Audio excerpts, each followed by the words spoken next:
Окей, бүгдэнд нь орой нэмэнд. За өмнөх удаагийн хичээл дээр бид нар юу үзсэн бэлээ гэхээр HTML, CSS, JavaScript, React, за TypeScript, за мөн Java болон Python. За нэмээд бид нар өгдлийн сангидлаар үзсэн. За бидэрт одоо нэг хичээл үлдсэн тийм. За тэр нь юу вэ гэхээр backend. За backend гэж яг юу юм бэ гэхээр маш товчхондоо за хэрэглэгчдэд харагддаггүй лог үйлдэлүүдийг хийдэг хэсэг. За тэгэхээр бидэрт бас нэг хоёр тустай ойлголт байна тийм. За фронтенд гэсэн нэг хэсэг байгаад, за бэкенд гэсэн нэг хэсэг байгаад. За энэ яг ямар учиртай юм бэ гэдэг. За энийг маш амархан байдлаар жишээ олгож ярих юм бол Estrani жишээнд бүгдээрээ төсөөлж үзье тийм. За фронтенд гэдэг нь болохоор Estrani хувьд хэрэглэгчдэд үйлчилдэг. За танхимын хэсэг тийм. За тэгвэл бэкенд гэдэг нь галтгооны хэсэг. За тэгэхээр мэдээлэл болохоор фронтенд болон бэкендийн хооронд API-аар зөөгдөждөг. За тэгэхээр API гэдэг нь за бидний хувьд Estrani жишээн дээр болохоор зөөгч үүрэг үүсдэг тийм. За зөөгч болохоор яадаг вэ гэхээр за танхимаас захиалга орж ирлээ гэвэл за тэрхүү захиалгыг бэкенд руу буюу галтгооны хэсэг рүү хүргэж өгнө. Галтгоонд болохоор за ямар одоо бидэрт материалууд байна. За ямар хоол хийх ёстой байна. За ямар функцүүд яаж ажиллах нь байна тийм. Галтгооны хэсэг дээр ямар процессыг болдог бүгдийг хийгээд за хэрэглэгчдэд болохоор захиалсан хоолыг гаргаж өгдөг буюу хэрэглэгчдэд харагдахгүй бүхэл үйлдэлүүдийг болохоор бэкенд хэсэг хийдэг. За тэгэхээр энэ бэкенд нь болохоор JS гэж бичсэн байна тийм. Тэгэхээр юу гэсэн үг вэ гэхээр Node.js дээр буюу JavaScript дээр хийгдсэн гэсэн үг. За бүгдээрээ тэгэхээр Node.js-ийн за өнөөдөр болохоор за 15 хичээл байгаагаас 15 алхам байгаас өнөөдөр за чадах чинээрээ богино хугацаанд за нэг ихний 10 хүртэл хийж үзье те. За эхлээд Node.js гэдэг нь болохоор бидний хувьд болохоор JavaScript-ийн суурьтай буюу JavaScript-ийн бүхэл функцүүд ажилладаг гэсэн үг. За тэгэхээр хамгийн ихэнд болохоор бид нэг жишээ олгоод үзэхээр юу вэ гэхээр за console log тий. За console log дээр болохоор string байна. За тоо утга байна. Тоо утгын алгоритм ажиллаж байна тий. За тэгвэл бидний энэ утгагийн алхам дээр юу гэж үзэх вэ гэхээр за Node.js гэд console log дээр хэвлээд үзье. За тэгэхээр hello Node.js гэдээ ажиллаж байна тий. За ингээд ихнийхээ алхмыг бид нар хийгээд босчлаа. За хоёрдугаар хэсэг дээр. За хоёрдугаар алхам дээр юу вэ гэхээр за constant болон lit гэдэг хоёр модулыг авч ашиглах нь байна тий. За өмнө нь болохоор нэг var гэж ашигладаг байсан. За одоо болохоор бид нар var гэж ашиглахын оронд constant болон lit хоёр утгыг авдаг. За constant гэдэг нь болохоор энэ утга өөрчлөгдөхгүй. Lit гэдэг нь болохоор одоо энэ чинь сарж байгаа бол lit-ийн анхных нь утга нь тэг байж байгаад за дараагийнхт нь болохоор нэмэх нэг болгоод за энэ утгыг нь бол солиод байна тий. За тэгэхээр болохоор constant биш lit гэдэг утгыг бид нар авдаг байх нэ. За тэгвэл энэ удаадаа бид нар яг юу их хэвтэй байл гэхээр за port болохоор 3000. За тэгээд сервер болохоор за my server гэж гарч ирэх хэрэгтэй байна тийм. За тэгтээ хоёлаа болохоор аль нь адилхан string constant утгагаа болохоор шууд shift alt-ыг дарж байгаа. Ингээд дахиад шинээр биччихье тийм. За тэгэхээр энэ удаагийн ажил дээр болохоор server name гэдэг. За сайн харж байгаа бол server name гэдэг нь дундлаа зайгүй ирээд дараагийнх нь үсгэн томор гэсэн байна тийм. За бид нар чинь зөвхөн текст өчгтэй яадаг үлээ гэхэр чинь за нэг үг байгаад дараагийн үг эхлэхэд заавалчгүй зайтай байдаг шүү дээ тийм. За тэгэхэд оронд нь болохоор бид нар camel case гэдэг зүйлийг ашиглаад зайных нь оронд за энэ дараагийн үг нь эхэлж байгаа шүү гэдэг зүйлийг ялгаж харуулахын тулд том үсгээр биччихдэг. За ингээд энийх нь утган дээр нь болохоор юу гэж бичгөө гэхээр за my server гэдэг. За тэгээ хоёулангийн console log-оор хэвлэнэ гэдэг. Окей. За тэгвэл бид нар сая өмнөх step дээр хийсэндээ адилхан console log гэж бичээд тэгээ тэрэнд нь болохоор юу авах вэ гэхээр port байна. За мөн адилхан за console log гэж бичээд за энд нь болохоор юу авах вэ гэхээр server name байна тийм. За ингээд харах юм бол 3000 болон server name гэдэг аль аль нь ажиллаж байна тийм. Окей. За үргэлжлүүлээд.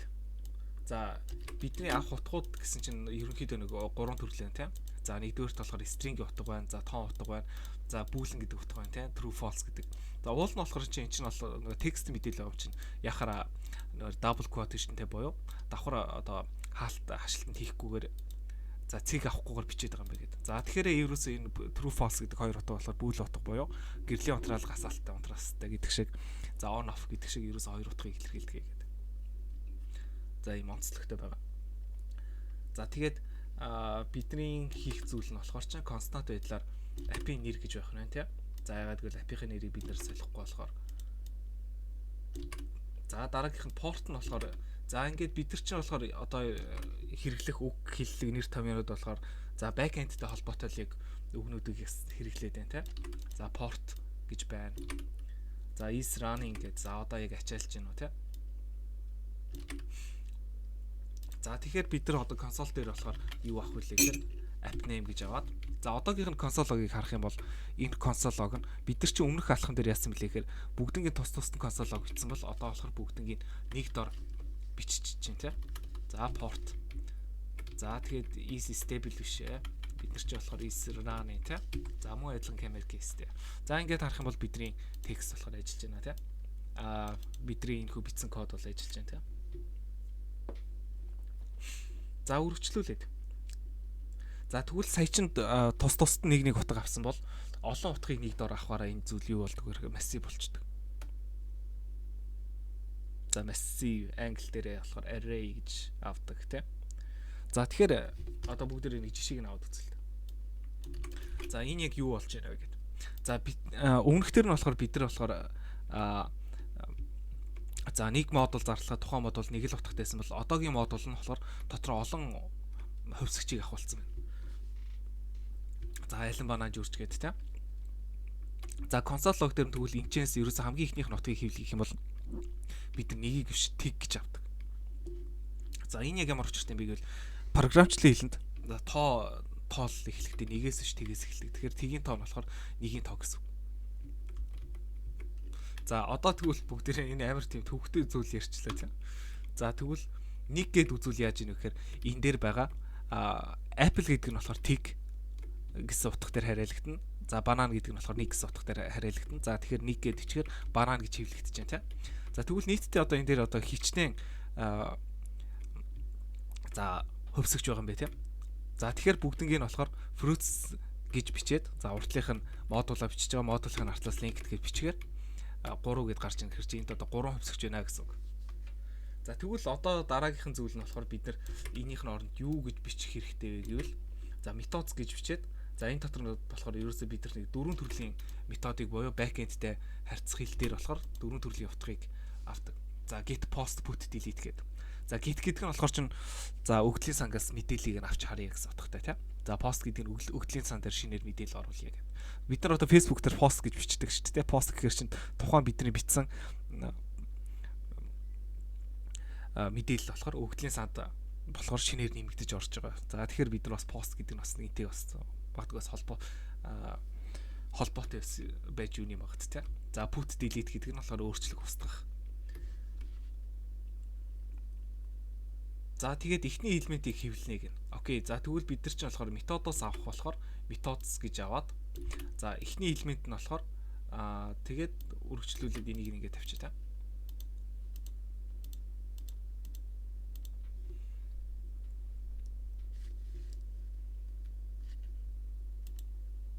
За энэ дээр нэг алдаа гарч байна. Энэ болохоор синтаксийн алдаа гарчлаа тийм. За одоо болж байна тийм. Окей. За хүлээгдчихвээ үр дүн гэдэг нь git болон 4 гэж гарна. За тэгэхээр чинь git нь болохоор чинь бидний хувьд tick буюу хамгийн ихний элемент. За нийт урт нь болохоор чинь 4-тэй. За ингээд таарж байна. За үргэлжлүүлээд дараагийн step. За тэгвэл бид нар чинь сая massive гэж үзсэн чинь одоо object гэдээ гараад ирлээ. За object гэдэг нь яг юу вэ гэхээр аливаа нэг object гэдэг чинь өөрийн шин чанартай байдаг тийм. Өндөртэй одоо чинь бид нар cube гэдэг төсөөлөе л доо. За тэгэхээр тэрхүү cube болохоор чинь өөрийн гэсэн за өндөртэй, өргөнтэй, урттай. За яг хөө кубийн хувьд болохоор 3 хэмжээс нь гуруулаа ижлэх гэсэн тус тусыг хэмжээсийг за урт өргөн өндөр гэдэг нь гуруулаа ижлэх гэдгийг тус туснаас бичиж оруулах хэрэгтэй тийм. За тэгжиж бид нар 3 хэмжээтэй бит үүсгэхдээ адилхан бид нар аливаа нэг объектыг үүсгэхэд тухайн объект өөрийн гэсэн шин чанартай гэдэг. За чинь хэрэглэгч гэдэг объект нь болохоор юу вэ гэхээр нэртэй болон настай байна тийм. За тэгээд консоль лог дээр бид нар user-ийнхаа за name гэдгийн хэсгийг авахаар ерөөсөө name гарч ирээд за тэгвэл age гэдэг хэсгийг авахаар age нь гарч ирээд за ерөөсөө аль алийг бичихгүй бол тэр тухайн объект тэр чигээр хэвлэгтэй гараад ирж байна те. За тэгвэл дараагийнх дээр нь бид нар ямар объект үүсгэх вэ гэхээр config гэдэг объект үүсгээд үзье. За энэхүү config гэдэг объект нь болохоор за өөрийн гэсэн За порт байгаад за энэхүү порт нь болохоор 3000 гэдэг порт дээр ажилладаг юм байна тийм. За тэгээд дахиад бидэрт их хэрэгтэй юм чинь дахиад shift алтаа доошоо дараад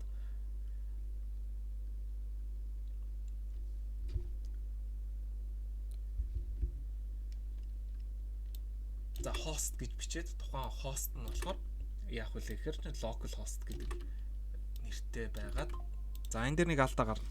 Окей. За одоо ингэж засчих тий. За тэгэхгүй болохоор бид нар нэг цэгийн дотор орхисон байна. За энийг ерөн тэр чигээр ингэ биччихүүлээ. Debug. За тэгээд бүгд консоль лог дээр юу хийвлэх вүлээ гэхээр config хийчихэд ингээд үүсэх юм бол за бидний объект болохоор тэр чигээр гарч ирж байна тий. Гэхдээ бид нар одоо энэ ч объектээс юу авах вүлээ гэхээр за 3000 бол local host гэсэн хоёр зүйлийг авах болохоор за энэ дээр нь бичиж хагаад port гэж бичээд өргөжлүүлээд config за host гэж бичиж тий. За инхээр яаж ийм вэхээр за 3000 болон local host аль алийг нь гаргаж ирж байна гэд бид нар объектоос destruction хийж хагаад хоёр хэсгийг нь авлаа тий. За өргөжлүүлээд дараагийн step дээр юу вэ гэхээр arrow function гинэ. За бид нар функцийг бичихдээ 3 төрлөөр бичиж болдог. За энгийн бидлэр байдлаар болохоор за эхний функц болохоор анхны утга дээр энэ хоёр утгыг аваад return хийхдээ за энэ хоёрын нийлбэрийг нь гаргаж ирээрэй гэдэг. За тэгвэл энийг бас arrow гэхээр сум тий. Сум агуулсан байдлаар болохоор за анхны утга нь энэ хоёрыг авсан бол дараа нь return хийхдээ боёо юу гаргаж байгаа вэ гэдэг зүйлийг нь болохоор ингээд чиглэлийг нь бас бичсэн байдаг. За эцсийн дүнд ийм зүйл гаргах шүү.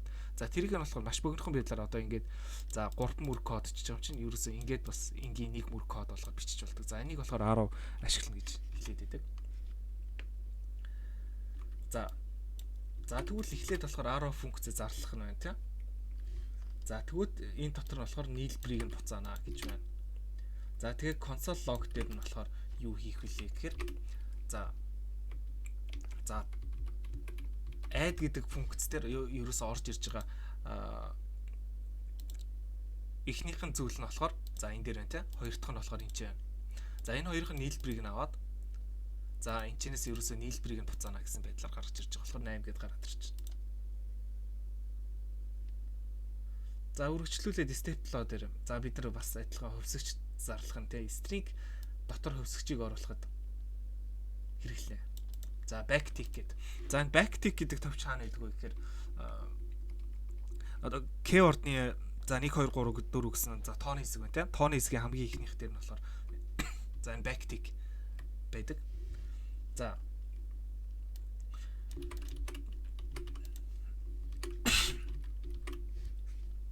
За тэгээд бүгдээрээ тэгвэл энэ дээр нэг жишээг нь аваад үзье тийм. За энэ дээр юу болж байна гэдэг. За нэг модуль зарласан байна. Node гэсэн байна. За version 20 гэсэн байна тийм. Console log дээр нь welcome to гिचээд за энэ дээр нь болохоор текст байдлаар энэ хүү мэдээллийг нь гаргаж ирэхийн тулд за ингээд зарласан байгаа зүйлийг текст байдлаар мэдээллийг нь гаргаж ирэхийн тулд за backtick авч яагаад за тэгээ араас нь болохоор за доллар тавиад гой хаалт аваад за ингээр энэ болохоор уян хаалт аваад за ингээд бичиж байгаа болохоор энэ болохоор нод болон 20 гэсэн хоёр мэдээлэл нь болохоор хоёлаа за бүх зүйлтэйг яг ижлэхэн за текст мэдээлэл болоод гарчиж байна гэсэн. За тэгвэл энэ дээр яаж дараагийнхаа алхмыг хийх вэ гэхээр host гэж зарлаад энэ дээр нь болохоор local host гэж зарлаад за port нь болохоор энэ дээр нь болохоор port гэж зарлаа.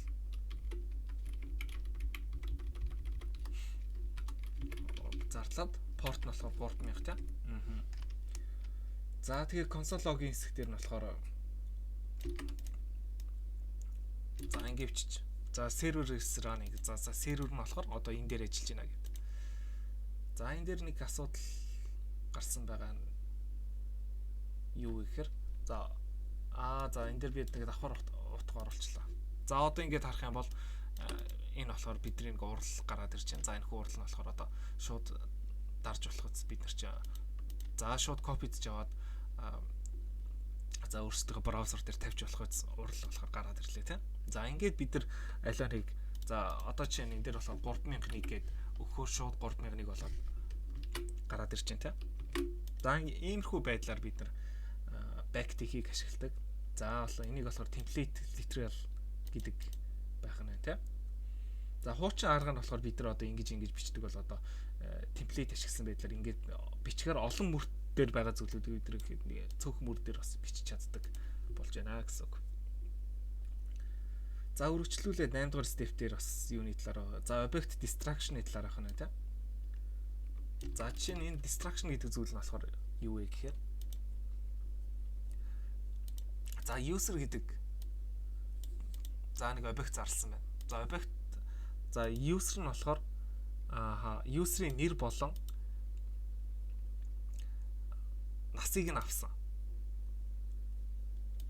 За тэгээд console log дээр name гэж аваад за age гэж авахаар нэр болон нас нь гараад ирж байгаа юм байна тийм.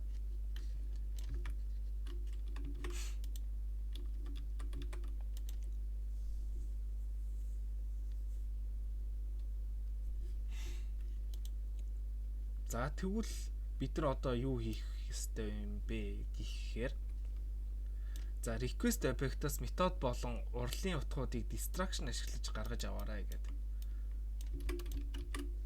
За ингээд за тэгэхээр энийхэн доотлолт нас бичээд үзье тийм. За request object-ийг за хуулж бич. Дараа нь болохоор метод болон урлыг гаргаж ав. За console log дээр хийвэлгэнэ.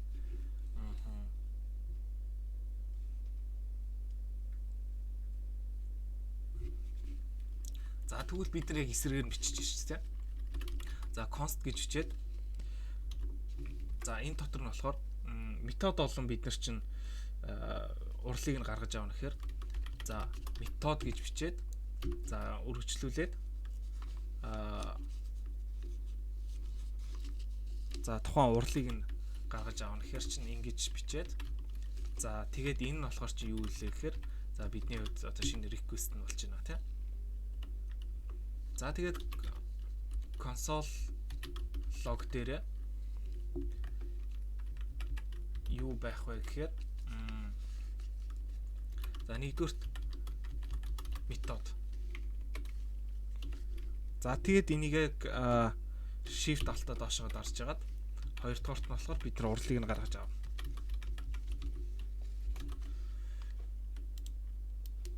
За тэгээд дээдлэх хэсгийг устгах чи тийм. За тэгэхээр одоо таарч байна тийм. Окей.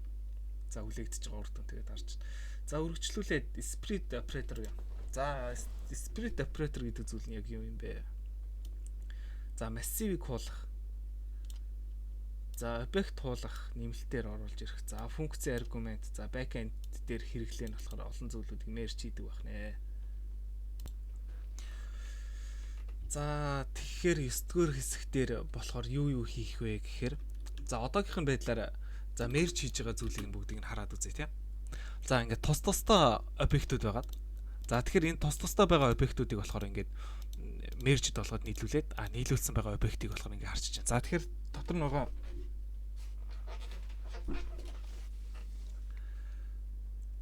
за мэдээллийг болохоор ингээд гаргачих болж байгаа юм чинь. Одоо тэгвэл бид нар юу хийх вэ гэхээр за доорх өгдсөн хоёр массивыг split operator ашиглан нэгтгэхээрээ.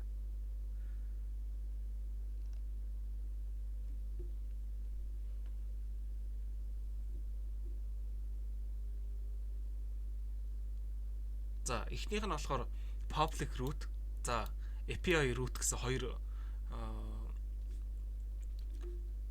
мэдээлэл байгаад. За тэгвэл за нэг жоохон тодорхойгүй юм шиг харагдаж байгаа боловч за энэчнээс нь хөөгөөд олчих бас болох нь тийм. За public root, API root. За нийлүүлсэн нь болохоор чинь за merged биш all roots гэж юм тийм. За тийм. За тэгээд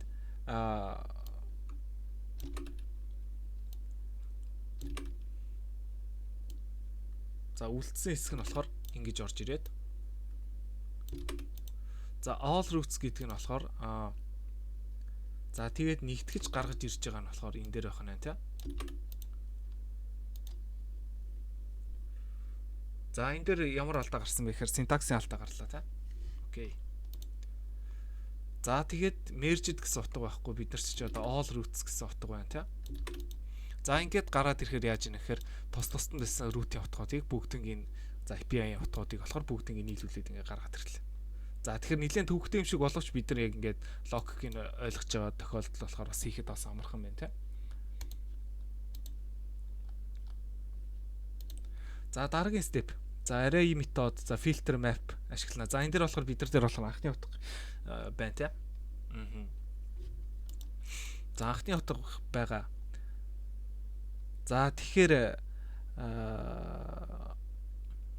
за filter ашиглана, map ашиглана. За тэгээд Alice Bob гэдэг за хэрэглэгчийн мэдээлэл дотроос болохоор бид нар яаж одоо энийг шүүж гаргаж ирэх вэ те. За Alice болон Charlie гэдэг хоёр хүний нэрийг гаргаж ирэх хэрэгтэй байна. За тэгхийн тулд бидэрт болохоор анхны мэдээлэл нь байна. За энэ болохоор massive object гэдэг зүйл ороод ирлээ те. За энэ болохоор ч нэг тусдаа объектууд байсан бол олон объектууд нийлээд орохоор чинь энэ болохоор олон объектууд ингээд тусдаа massive хэлбэрээр ороод ирэхээр massive object гэдэг зүйл болоод ороод ирлээ. За энэчнээс тэгэхээр за active за зөвхөн active хэрэглэгчдийн мэдээллийг бид нар гаргаж ирж авна гэж байна. Окей. За тэгэхээр одоо Alice болон Charlie хоёр нь болохоор active байна тийм. За тэхийн тулд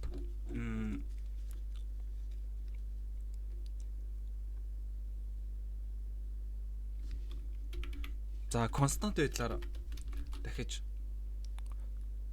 утга зарлаад за тэр нь болохоор ч одоо юу гэдгийг те active names. За active names нь болохоор ч за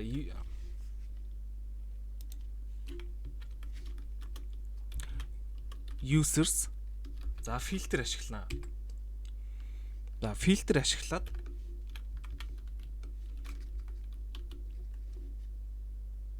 за тэр нь за нэг шинэ юу гэж зарлаад за энэ дээр нь болохоор arrow ашиглаж агаад за энэ нь болохоор хэрэглэгчдийн активыг нь авна. За тэгээд тэрийг нь map болгож үзүүлээд за тэрэн дээр мөн адилхан юу за аль утга нь байх гэдгээр за u names за u name гэж орж ирсэн чинь бүгдээрээ name байна. За тэгээд за одоогор болохоор opt байхгүй гэхэр чинь console log гэж бичээд за тухайн console log нь болохоор юу байх вэ гэхээр бидний зарласан active names гэдгийг гаргаж ирнэ. Болчлоо шүү дээ. За бид нар тэгэхээр ч одоо хэрэглэгчдэр нь фильтр тавьсан. За фильтр дээр нь болохоор яадаг фильтр юм бэ гэхээр за актив хэрэглэгчдийн мэдээллийг нь аваад за тэгээд дараа нь тэрийг нь болохоор map болгож үзүүлсэн. За актив хэрэглэгчдийнх нь нэрийг нь одоо гаргаж ирээд за тэгээд console log дээр энэхүү функц ажилласан гэсэн үг.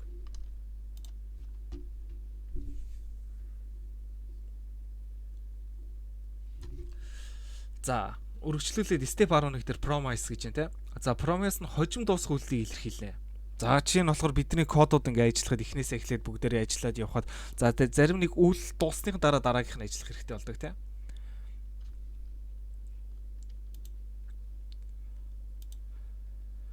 За тэгэхэд бол бидэрт ихний код нь байна. За энэ дээр бүгдээрээ жишээг нь харъя те. За pending боёо одоо хүлээгдэж байгаа төлөвтэй. За амжилттай гэх юм бол fulfilled. За rejected гэвэл алдаатай.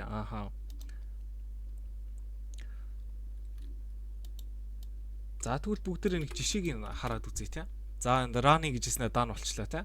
За тэгвэл одоо 1000 миллисекундын дараа энэ команд нь ажиллаж дууссныхаа одоо 1000 миллисекунд гэдэг команд дууссныхаа дараа даан болж гарч ирж байгаа гэсэн үг байна. За тэгвэл за бид нар бас энэ дээр одоо яг юу бичих хэвтэй юм бэ гэхээр за сервер ажиллаа. За reject боллоо, set time out боллоо. За 1000 секундын дараа за тэгэхээр чин юу болох хэвтэй вэ гэхээр За time out дотор нь болохоор ингэж за solo. Окей. За server started гэж бичээд. За тэгээд энийг гаргасан функц бас хэрэгтэй байна тий.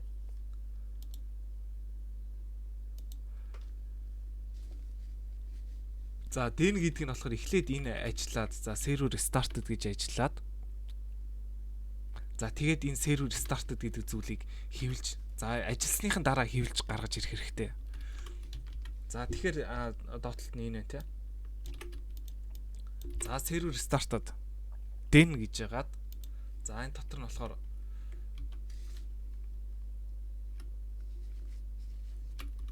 за шинэ мессеж гэж байгаад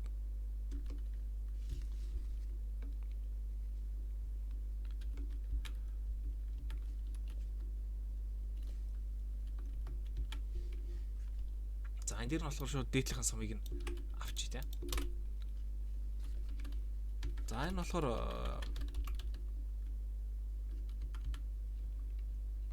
дэн гэд мессеж явлаа. За console log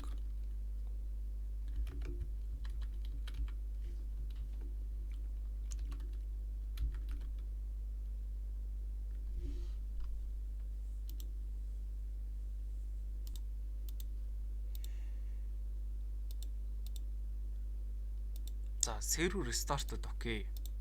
За эхлээд за solve хийн. Окей.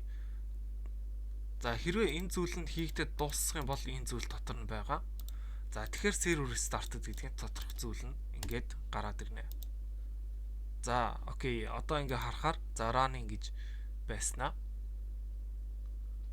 За манай сервер болохоор одоо ажиллаад за одоо ажилласан шүү гэдэг зүйл нь болохоор ингээ гараад ирж байна гэсэн. За тэгэхээр ерөөсөө энэ чинь хамгийн гол ойлгох зүйл нь болохоор эхлээд нэг үйлдэл ажиллана. За ажилласныхан дараа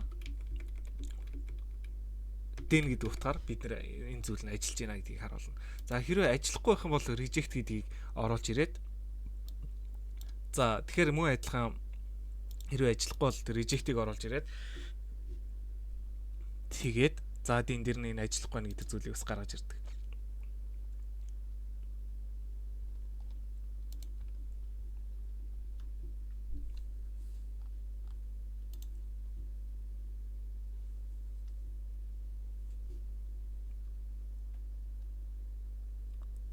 За async болон await гэдэг.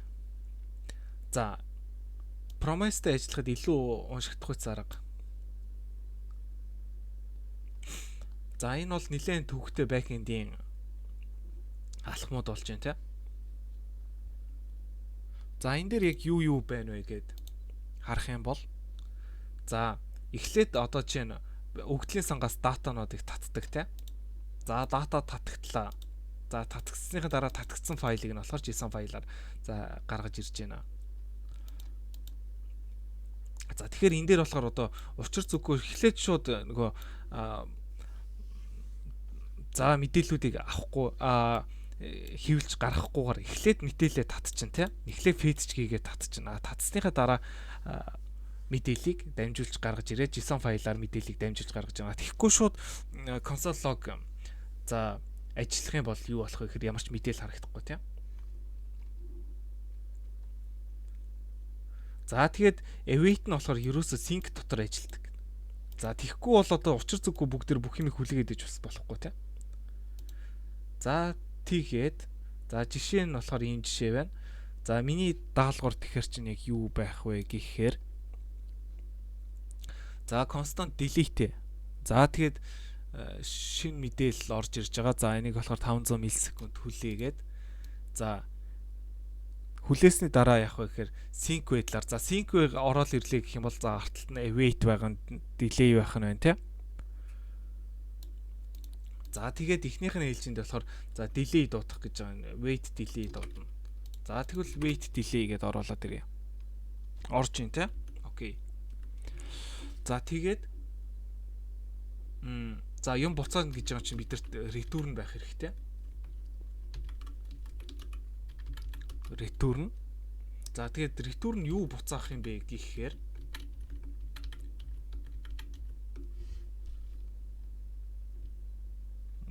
буцаах ч зүйлийг оруулаад ирээ л та тийм.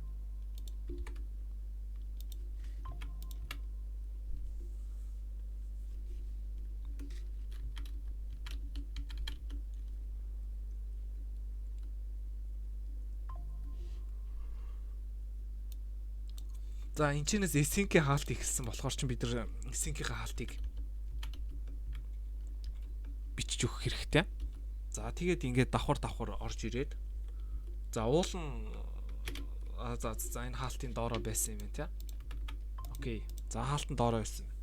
За тэгээд дараа нь юу яах вэ гэхээр чинь бид нар чи get user-тэйг. За get user нь нөгөө delete дараагийнх нь хийх үйлдэл нь тий console log дээр одоо хэвлэнэ.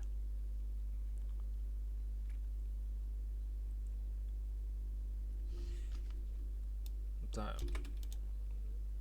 энийг биччихээ л та тэгвэл. Git бид нар чинь git user гэж байгаа тий. Тийм одоо болчлоо шүү дээ. За тэгэхээр бид нар ч яг дата гэдэг зүйл яг үнэндээ байхгүй тийм. За энэ дээр ерөөсөө энэ дээр орж ирж байгаа зүйл ямар ч хамаагүй нэртэй гэж бол. За ингээ харах юм бол за одоо нэг run бичээд үзье те. За run-ыг хийгдэж байгаад гарч ирж байна те. За 500 магадгүй нэг 5000 болох чи. Тэгвэл одоо жигтэйг удаан уншина. За тэгээ гарч ирж байна те. За ингээд бид нар эхлээд мэдээллийг дуудсныхаа дараа delete-гээр аваад мэдээллийг үзүүлж чадлаа.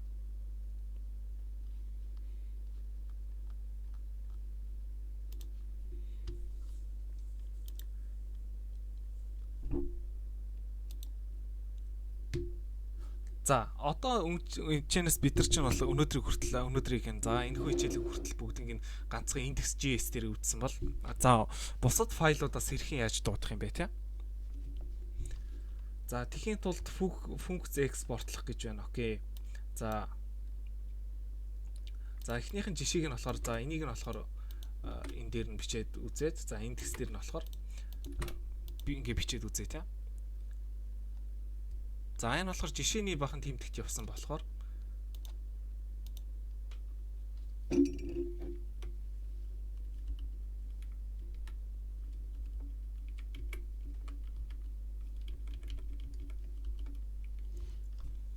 за ингээд бичээд үзье.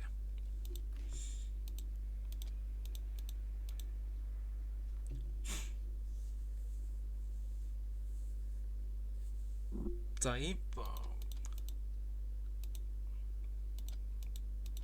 окей. За ингэж бичээд үтсэн.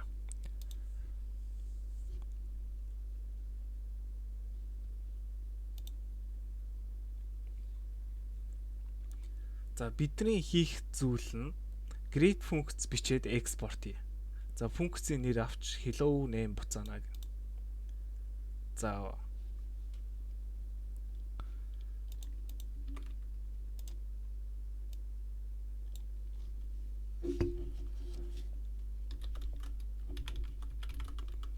За create гэж бичээд за энэ дээр нь болохоор нэр авна гэж байна тийм.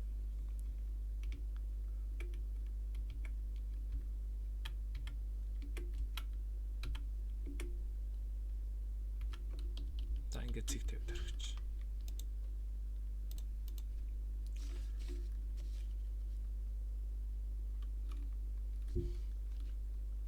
За энэ болохоор ингээд ийм жишээ явж байгаа. За тэгвэл энийх нь оронд нь болохоор бид нар яах хэрэгтэй лээ гэхээр create гэж аваад за энэ дээр анхных нь бас утга байна тийм. Утга аавна. За энэ хүү утга нь болохоор сүүлдээ яаж экспортлох return хийж буцаах вүлээ гэхээр за hello гэж бичээд за нотыг ингэж аавна гэдэг чинь нотыг бид нар чинь доллартж байгаад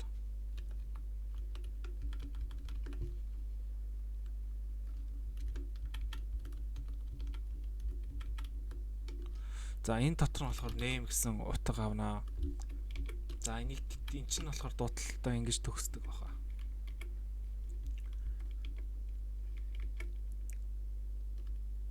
За энэ нот энэ дээр болохоор шууд экспорт хийгээд гаргацсан. За бид нар ч болохоор яадаг үлээ гэхээр За тухайн нөгөө функц дээр эхлээд constant гэж зарлаа, дараа нь export зарладаг тийм. За энийг өөрөөр бас яаж бичиж болдог вэ гэхээр за constant гэж аваад тэгээд export greet гэдэг. За ингэ бичдэг. Гэхдээ энийг болохоор бүр товчсон байдлаар нь заавал одоо ингэж хоёр тусдаа зүйл хийхийн оронд за export const гэж бичээд за тэрнийхээ дагуу ингээ гаргацдаг. За тэгэхээр index дээр нь болохоор бид нэр utility-с за greet гэдэг энэ функцийг за энэ дээр болохоор export хийсэн, нэг нь болохоор export хийж байгаа зүйлийг нөгөөт нь import хийдэг тийм. Бид нар чи юу вэ гэхээр чинь нэг улс export хийж байгаа, нөгөө улс нь import хийж авдаг. За яг тэрнтэй адилхан байдлаар utilities.js-с болохоор greet-ийг аваад за бид нар greet дээр за node гэж бичнэ. Тэгэхээр энэ хүн node гэж бичсэн зүйл нь болохоор яах вэ гэхээр энэ дээр болохоор нэр болоод орчиж байгаа. За тэгэхээр бид нар энэ дээр бол ерөөсөө ямар ч тийм юу оруулаагүй node гэж бичээгүй тийм. За гэхдээ index дээр нь болохоор node гэдээ оруулсан болохоор энэ зүйл нь болохоор ингээд utility-ийн хэсгээр за боёо одоо яг ингээд харах юм бол index.js за энэ хэсэг нь болохоор бидний хувьд одоо front end болоод utility.js болохоор back end болж байна тийм. За энэчээс орж ирж байгаа утгыг нь болохоор hello-тэй нийлүүлээд ингээд текст болгоо гаргаад буцаагаад export хийгээрэй гэсэн байна тийм.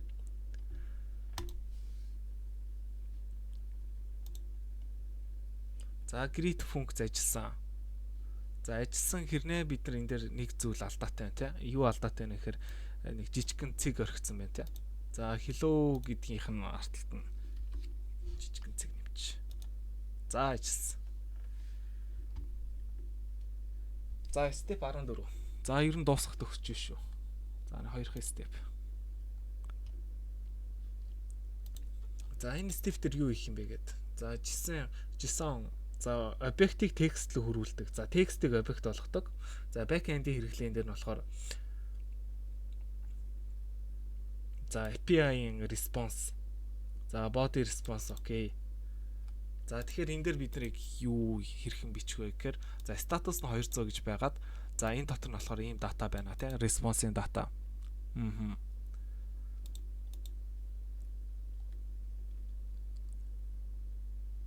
За тэгээд constant JSON. Окей. За нэгдүгürt нь болохоор constant за JSON гэдэг файл зарлаад за модуль зарлаад за тухайн модуль нь болохоор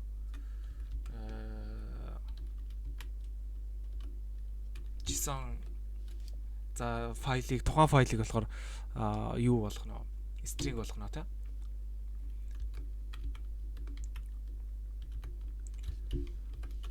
За response гэж бичээд за ингээд дуусгач.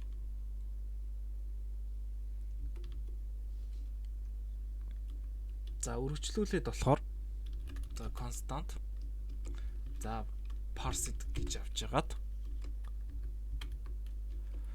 за энэ нь болохоор яах вэ гэхээр JSON за parse за энэ дотор нь болохоор бас анхны утга орж ирэх хэрэгтэй. За энэ нь болохоор чинь JSON файлаа авна. За тэгээд force title-ыг нь хэлбэрэхээр console log за parsed гэсэн утгатай байгаа юм чинь. Parsed data. За бид нар чинь болохоор энэ байна тий. Parsed data title гэж байгаа юм чинь. Title.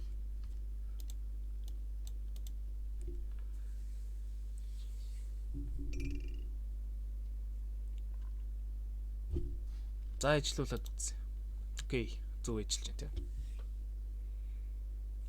За хамгийн сүүлийн хамгийн чухал зүйл. За энэ болохоор бид нар ер нь бол алдаа за console log дээр болохоор console log-ыг ер нь яг unit-л ашигладаг гэхээр бид нар ихэвчлэн ямар алдаа гарч ийн тийм. За энийг харахын тулд ашигладаг. За тэгэхээр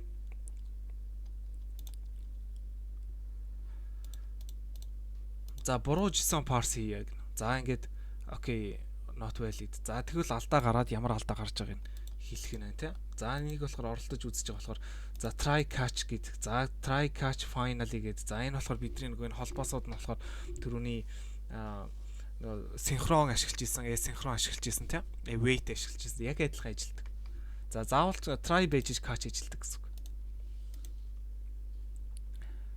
За буруу үжсэн гэж бичээрэй гэж байна те.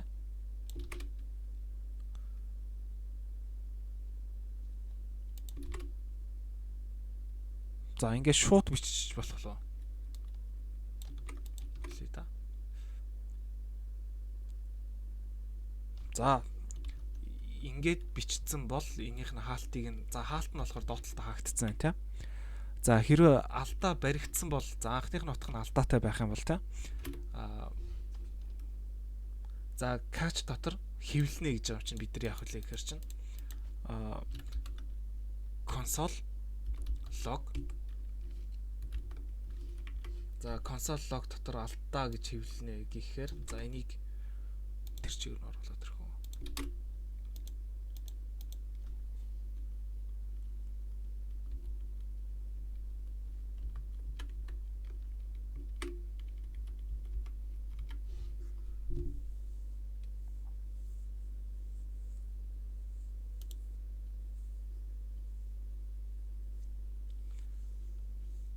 За parsing error. За error дээр нь болохоор O гэдэг за unexpected token not valid гэжсэн. Is not valid гэжсэн. За одоо энэ дээр алдаа гарч ийнэ гэдэг чинь бид нар ерөөсөө энэ хичээл дээр алдааг барихын тулд хийсэн тийм.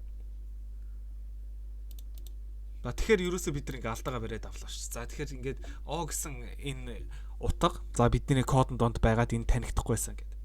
За ерөөсөө бид нар 15 степийг болохоор энэ удаа 40 минутын дотор хийж дуусглаа бас. Нилийн үзээтэй байна тийм. За тэгээ бус хичээлүүдийг үзхийг хүсвэл за суралцах гэж дараад Node.js бус хичээлүүд дээрээс нь үзээрэй. За тэгээд энэ хүртэл үзсэнд баярлалаа.